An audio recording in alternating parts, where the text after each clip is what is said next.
Hey guys, welcome back to Creepy Sundays Revamp. I'm going to be reacting to 3 more shorts by Llama Arts, of course. The intro is lagging. But hey, we're going to get started. Grab a blanket. All that jazz. Don't watch before bed. And enjoy. Ah, shit. I'm not leaving that out.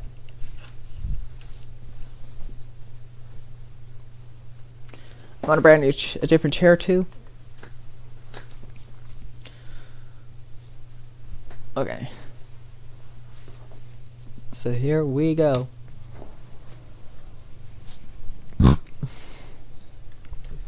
My name is Ethan, and I'm a photographer. I took a trip last year with my wife to the Colorado mountains for an art project. My wife is also an avid skier, so she talked me into adding skiing into the trip. We had the option to book a room. What kind of a phone is that? Sort of goofy Apple phone? That's more of a cookie phone. At a ski resort or rent out a private log cabin. The second one seemed more romantic, so I picked that one. Plus, it didn't hurt that it was cheaper. The cabin was nothing luxurious or anything. It was a single floor, 4-room little thing. A 2-person bedroom, a small living room, a kitchen, and a bathroom. It may have been small, but the actual idea of being secluded in a warm log cabin during a blizzard was amazing.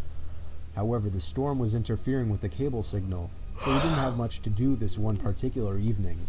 It was just starting to get dark out at this point, but there was still a decent amount of light outside, so I thought it would be perfect for getting a few shots and videos in the blizzard for backgrounds and wallpapers. I told my wife I'd be back within 10 minutes and slipped on my boots and coat. The moment I stepped outside and shut the door, I noticed footsteps leading up to the door in the sky that had blown under the wooden awning. I could see the prints doubled, as whoever left them there turned and went the opposite direction. I was freaked out, but I wasn't about to. Oh my god. I gotta bleep that out. Outside and scare my wife. I decided to give in to my curiosity and followed the prints to the right side of the cabin. Right away, I noticed that they led to the bedroom window. My heart froze in fear when I saw this. I could see my wife sitting on the bed using her iPad. She noticed me, and I waved. She left. I continued to follow the footprints around the cabin to the other side. They led to the living room window on the other side. What? Someone was stalking us. But get out of there. That's a stalker. Get out of there. How long ago was the question? I found myself standing there for a good minute asking myself if I should follow the footprints anymore. For whatever reason, I decided I would. They were now leading away from the cabin. I knew I was following the prints to where this person was going, not coming from, simply by the boot marks. I followed the prints away from the opening and into the trees. That was where I saw him. A man wearing a black coat facing a tree, slouched down looking at the ground. He was still as a statue. Oh, that's creepy. Piling up on his hood and shoulders. I froze in my tracks, trying not to make a sound. I would have thought to ask him if he needed help otherwise, but this guy was just standing there, not doing anything, like some kind of deranged freak. I started to gradually move backwards without even turning around, making sure this man didn't turn around or notice me. When I got at a visual distance, I turned around and stomped through the snow back to the cabin. When I slammed the door shut, my wife came over to see what was wrong. I saw worry in her eyes. I guess she saw the worry in mine. She knew I saw something, and after a few minutes of harassment, I finally told her what I saw. She immediately started packing her things, telling me we're leaving right away. I told her no, we're not going anywhere. I would not get a refund for leaving early, and I wasn't about to up and leave just because some weird guy was walking around outside. She made a point of locking both locks on the door and making sure all of the windows were sealed shut. For the rest of the night, we read stuff on our iPads. I iPads? reviewed the pictures and videos I had taken so far. Bro, those aren't iPads. Those aren't iPads, bro. Nah. This cap. We turned out the lights early, as there wasn't much else to do. Oh, God. What if he's still out there? I remember my wife asking me. There's no way he's still out there, I then assured her. Oh, shit. Listening to the wind blowing outside, along with the small flakes of snow hitting the windows, was strangely relaxing, and I knew I'd be able to fall asleep quickly. Except if it wasn't for the knock at the bedroom window. We were both still awake, and we both knew it was a knock from a person. I ushered my wife out of bed and out into the living room without turning on any lights. There was nothing to use as a weapon. Our only option was to run before something might happen. I told my wife we'd have to forget our luggage and make a dash for the Jeep. We slipped on our boots and coats in the dark in a matter of seconds, and when we heard a knock at the living room window from the opposite side of our car, we took that opportunity. Oh my God, he's right there. Look at that. That creep is right there. To run. I pressed the unlock button, so grateful I chose to have remote locks on my Wrangler, and we hopped in. The car started with ease, and as soon as the headlights flashed on, the man was standing facing the log cabin on our side now. Not a window. Huh? For some reason, this guy looks like he wants friends. Let me move the subtitles out of the way. I think this guy wants friends. This guy right here. He definitely wants friends. And I'm just gonna put those there. Just facing the wall of the cabin in the same position I had seen him in earlier, as if he were hiding his face. We drove to the nearby ski resort without much trouble in the Jeep. We stayed there for the night and went back the next day to the log cabin to collect our things we left behind. He wasn't there. Did he follow you home? Wow. Christmas? Why am I getting into the festive stuff now? 5 years ago on Christmas Eve night. It was around 1 in the morning, and I had just finished placing presents under the tree. I went upstairs to brush up and everything, then came back downstairs to the kitchen to get a glass of water before bed. My son Jake, who was 4 at the time, was standing by the stairs leading to the basement. No. I asked him what he was doing up so late. He pointed down the stairs and said, "Santa." Guys. For all those teenagers that watch my content, Santa isn't real. But those kids watching, you can still believe Santa is real. And carried him back to his room. I took a glass of water and went to bed. I woke up around an hour later to my son running down the hall outside my room. Oh my God. I sighed and got out of bed. As I was going down the stairs, I saw Jake by the tree looking at presents. Oh, Then what? he ran past me into the basement stairs again. He pointed down the stairs again. This time I looked down the stairwell, and my heart dropped as I saw a black figure sitting on the bottom step. That's not Santa! That is Krampus! This is Krampus! Almost screamed, but I somehow held it in. I pulled my son quietly away from the basement door and closer to the front door of the house. I moved my hand away from my son's mouth to reach for the lock in the doorknob. I tried to pull the door open as quietly as possible, but it was pointless. The squeaky hinges let out the usual ear-piercing screeches, and I cried as I did. Suddenly, there were heavy stomps coming from up the basement stairs. I screamed and pushed open the storm door and practically threw Jake outside. I shut both doors behind us and we ran to the neighbor's house. I rang the doorbell as fast as possible, probably 30 times before they answered. After that, we went inside and stayed there and waited for the police. Ah, smart.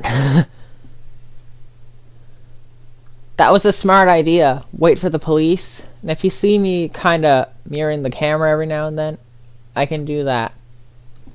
Whoever that person was gone, though, as determined after the police conducted a thorough investigation of the house. I ended up lying to Jake, telling him that actually was Santa Claus. But a few years later, he remembered the incident and became a little more wise to what actually happened. What? I didn't like that door squeak because it reminded me of Wario's.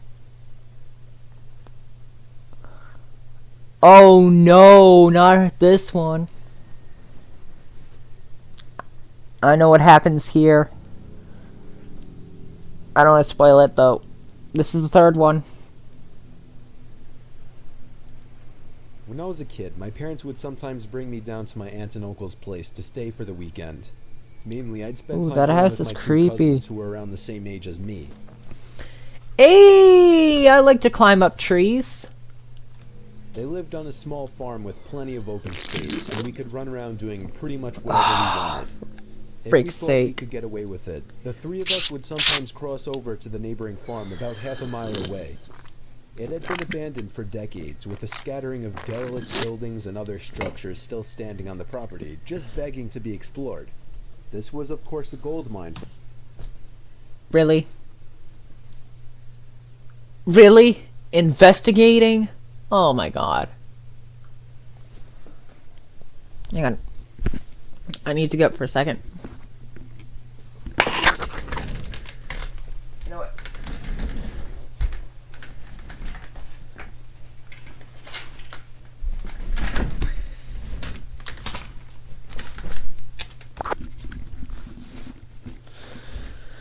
Okay. Just have to grab my snack. For three adventurous young boys such as ourselves, especially after my cousins told me stories about the deaths that took place in the house. It was pretty classic fare. Man goes crazy, Oh, Jesus. axe murders his entire family, hangs himself, returns every night as an angry spirit looking for new victims. No, why did you have to say hang? That gives me Sayori vibes. Good grisly stuff. Good Even at grizzly that age, stuff. I knew Blah blah they blah. were probably making it up, or at least embellishing old rumors. But seeing as how the setting lent itself so well to such tales, I allowed myself to buy into it. One afternoon, we decided to play hide and seek. Oh god. When it was my turn to hide, I ran off for a flimsy brown barn that had living quarters on top, and climbed the stairs looking for a good spot. There was still furniture inside. Bro, you're gonna get killed by that angry spirit. And personal belongings lay scattered across the floor. I maneuvered over broken dishes, tattered Ew. clothes, and crumbling books, eventually coming to a small room with a closet. Jackpot. There were even long black dresses still hanging on the rod that I could hide behind. I stepped inside and managed to force shut the folding door. My only illumination was a slit of sunlight that shone through the crack in the door from a nearby window. Oh god. I crouched down with knees tucked into chest and waited. Some time passed, and there was still no sign of my seekers. I waited some more, debating if and when I should give myself up. After nearly an hour, this was starting to get boring. My head drooped. Oh no! I awoke with a jerk. It was pitch black.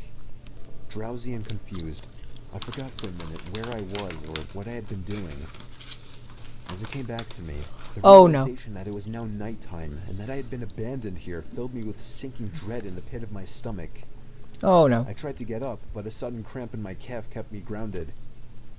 I squirmed about, waiting for it to pass, when I heard a door slamming shut downstairs. And Oh. I froze. One of my cousins?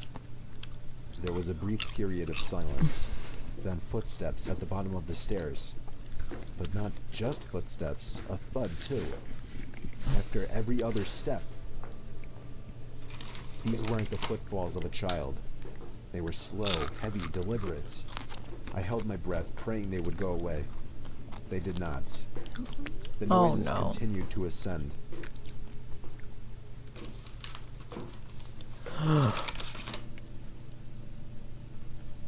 After another moment of silence, the walking resumed, this time along with a steady scraping sound, like something heavy being dragged across the floorboards. The footsteps made their way through the debris and wandered aimlessly through the various rooms. I thought I could smell something faintly putrid. The constant scrape sent cold shivers coursing down my arms. Oh. My worst fears were realized when the steps reached the bedroom doorway. Oh no.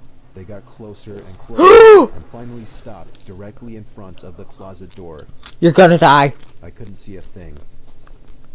After an agonizing pause, they continued on, over to the other side of the room and out the doorway again. They faded away down the hallway. I waited for what seemed like an eternity. There were no more sounds now, and I was trying to build up enough courage to open the door and flee. 3 things happened simultaneously just then. I was bombarded Get the with flip what I out can of there. describe as fresh roadkill. Get the flip out of there. I heard raspy breathing behind me in the dark closet, and I felt hot breath against the nape of my neck. You're That was enough for dead. me to hurtle myself out from the confines of that nightmare space, Ew. relying on memory and scant moonlight to navigate through the darkened house. All the while, I heard footsteps chasing behind me, closing in with terrifying speed. Oh god, you're dead. It was a clumsy, torturous escape, full of trips and bumps and blind stumbling. I never looked back. You're dead. At least not until I had burst out the front door and into the country night. And when I did turn around, I saw absolutely nothing. There were no more footsteps and nobody was chasing me. That didn't stop me from running, though, all the way back to my aunt and uncle's house. There was a police car in the driveway when I got back. My parents were there too, worried sick. Everybody demanded to know where I had been. Apparently, when my cousins still hadn't found me by evening, they'd returned home to tell their parents. Eventually, the police were called in and informed me that they had already scoured every building on the farm. The insinuation that I was lying about my whereabouts didn't go unnoticed. None of it made any sense. It wasn't until years later that one of my cousins filled in a final piece of the story. He and his brothers had spent hours searching for me like they said, but the part they didn't tell anyone was that they thought they spotted me in the window of the bedroom I was hiding in. And when they got closer, they saw that it wasn't me. A young boy neither of them recognized was smiling and waving down at them Doppelganger? and gesturing for them to come upstairs. That's when they ran back home. All of this while I slept in the closet.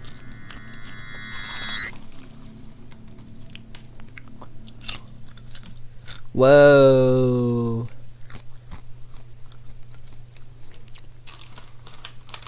I like that. That was terrifying.